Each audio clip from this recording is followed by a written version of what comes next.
Okay, this is a quick review of the forms of I. When we talk about I is an imaginary number and it has a definition. So when we're looking at variables or we're thinking of I in terms of variables, if we just have X's or Y's or B's, whatever we choose, we are trying to find out what those variables are. In terms of a variable, I actually has a term. It is the square root of -1. So I'm going to walk through the 4 different forms of I and how we got there and why they are what they are. And then it's your job to just memorize them and to know that. However, this shows you that if you know one thing, which is the great thing about math, if you know one thing and you know your regular rules that never change, we can always find out the information that we don't know. So if we are given the term I equals the square root of -1, then what would I squared look like? So by definition, I squared is going to be the same as I times I, correct? Because when our base is the same, we simply add the exponents. So if I have the square root of -1 times the square root of -1, I also know that my rules say if I have the square root of A times the square root of B, I can simply combine these underneath one radical, so it's A times B.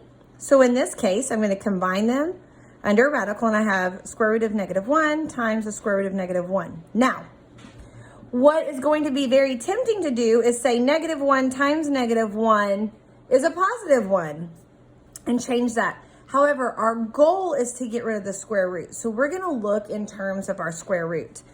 So if we were to combine this and use exponents instead, if A was -1, then we really have the square root of -1 squared.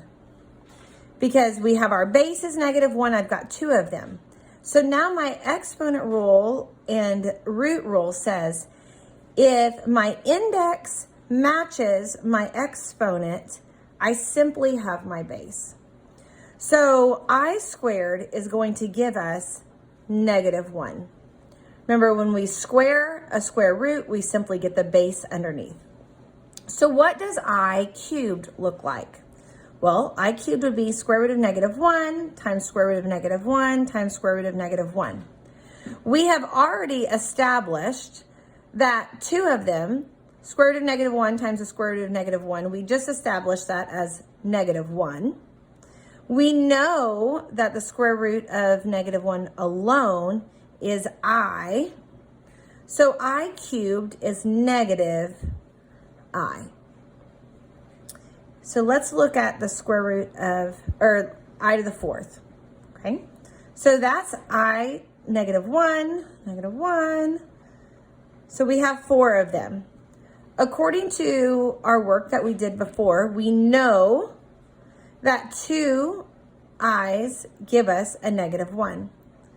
In this case, I have 2 sets of those. Now, because I am outside of the radical, I can just multiply them. So we have -1 times -1 simply gives us 1. So we really like I to the 4th power. It gives us a 1, which we know that 1s do not change our problem in any case. So if you were going to have I to the 16th, you would want to break it up into 4s, or in other words, divide your exponent by 4s so that you can take out all of those 1s. In this case, I to the 16th is I to the 4th, 4 times, right? If my base is the same, I simply add my exponents. So we have 1 times 1 times 1 times 1. That would give us 1. Now, if we had I to the 7th, we would want to break our exponent up in terms of 4. So I to the 7th is the same as I to the 4 times I to the 3rd. If our base is the same, we simply add our exponents. 4 plus 3 is 7. Now, we could have broken 7 into 2 plus 5, 1 plus 6, So there are different options that we could have divided 7. However, we want to use the 4 because that gives me 1. I don't have to work with that. So I chose not to use any other forms of 7 because I want to try to get a 1 out of there. So I know I to the 4th is 1. I to the 3rd is negative I. So my answer for I to the 7th would be negative I. You can see that there is a pattern where you would work down 1, 2, 3, 4. It would repeat to the top for 5, 6, 7, 8. And again, over and over again. Now, if you end up with something like I to the 212th, you do not want to count through here all the way to 212. So in the same case, we're going to take our exponent, divide it by 4. 4 goes into 21 5 times. 5 times 4 is 20. 21 minus 20 is 1.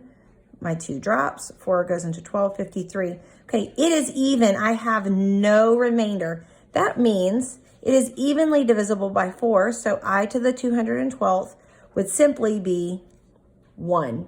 So there's our shortcut. We can divide it in.